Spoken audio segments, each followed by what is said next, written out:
ಚಿಂದಿ ಉಡಾಯಿಸೋ ಖಾರ ಬಣ್ಣ ರುಚಿಯನ್ನು ನೀಡುತ್ತದೆ. ಆಚಿ ಮೆಣಸಿನ ಪುಡಿ ಚಿಂದಿ ಉಡಾಯಿಸೋ ಖಾರ ಬಣ್ಣ ರುಚಿ. ಮೆಗಾ ಬೇಟೆ ಈವರೆಗೆ 9 ಮನೆಗಳು ಉಡೀಸ್ ಮಾಡಿರುವಂತ ಸೇನೆ.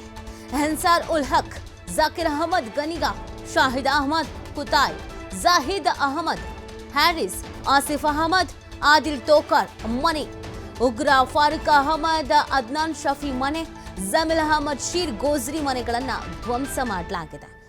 ಭಾರತ ಸೇನೆ ಇದೀಗ ಹೆಜ್ಜೆ ಹೆಜ್ಜೆಗೂ ಕೂಡ ಅಲರ್ಟ್ ಆಗಿದೆ. ಪಹಲ್ಗಾಮ್ ಉಗ್ರ ದಾಳಿಯ ಬಳಿಕ ಮೆಗಾ ಭೇಟಿಯನ್ನ ಆಡ್ತಾ ಇರುವಂಥದ್ದು. ಈವರೆಗೂ ಸುಮಾರು 9 ಮನೆಗಳನ್ನು ಉಡೀಸ್ ಮಾಡಲಾಗಿದೆ. ಅದರ ದೃಶ್ಯಗಳನ್ನು ನೀವು ಗಮನಿಸ್ತಾ ಇದ್ದೀರಾ.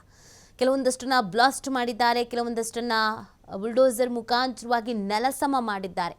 ಇಲ್ಲಿ ನಮ್ಮ ಮನೆ ಇತ್ತ, ಇಲ್ಲಿ ನಾವು ವಾಸ ಇದ್ವಾ ಅಂತ ನೋಡೋ ಪರಿಸ್ಥಿತಿಲಿ ಸದ್ಯಕ್ಕೆ ಅವರಿದ್ದಾರೆ. ಹೀಗೆ ಆಗಬೇಕಲ್ವಾ? ಇದು ತಕ್ಕ ಉತ್ತರ ಕೂಡ ಹೌದಲ್ವಾ?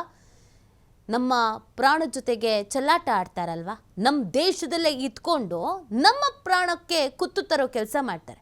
ಇವರಿಗೆ ಇಷ್ಟು ದೊಡ್ಡ ಮನೆ ಬೇರೆ ಕೇಳು ಮಾಡೋ ಈ ಕೆಲಸಗಳಿಗೆ ಈಗ ನೆಲಸಮ ಮಾಡಿದ್ದಾರೆ. ಗಂಟು ಮೂಟೆ ಕಟ್ಕೊಂಡು ಊರು ಬಿಡಬೇಕು, ಯಾವುದಾದ್ರೂ ಬಿಲದಲ್ಲಿ ಅಡಿಗೆ ಕೂತ್ಕೋಬೇಕು. ಬಿಲದಲ್ಲಿ ಅಡಿಗೆ ಕೂತ್ರೂ ಕೂಡ ನಮ್ಮ ಭಾರತ ಸೇನೆ ಬಿಡಲ್ಲ, ಪ್ರತಿಕಾರ ತೀರಿಸ್ಕೊಳ್ಳೇಬೇಕು. 26 ಜನ ಅಮಾಯಕರು ಪ್ರಾಣ ಕಳ್ಕೊಂಡಿದ್ದಾರೆ.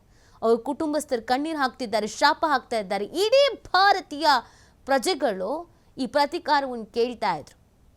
ಇವರಿಗೆ ಹಿಂದೂಸ್ತಾನ ಅಂದಿದ ತಕ್ಷಣ ಉರಿ ಬಿದ್ದುಬಿಡತ್ತೆ. ಈಗ ಇವ್ರ ಮನೆಗೆ ಬೆಂಕಿ ಬಿದ್ದಿದೆ, ಅಷ್ಟೇ ವ್ಯತ್ಯಾಸ. 9 ಜನ ಉಗ್ರರ ಮನೆಗಳನ್ನು ಟಾರ್ಗೆಟ್ ಮಾಡಲಾಗಿತ್ತು. ಇದರ ಸಂಖ್ಯೆ ಮತ್ತಷ್ಟು ಜಾಸ್ತಿ ಆಗಬಹುದು. ಯಾಕಂದರೆ ಕ್ಷಣ ಕ್ಷಣಕ್ಕೂ ಈ ಕಾರ್ಯಾಚರಣೆ ಮತ್ತಷ್ಟು ಸೀರಿಯಸ್ ಆಗ್ತಾ ಇದೆ.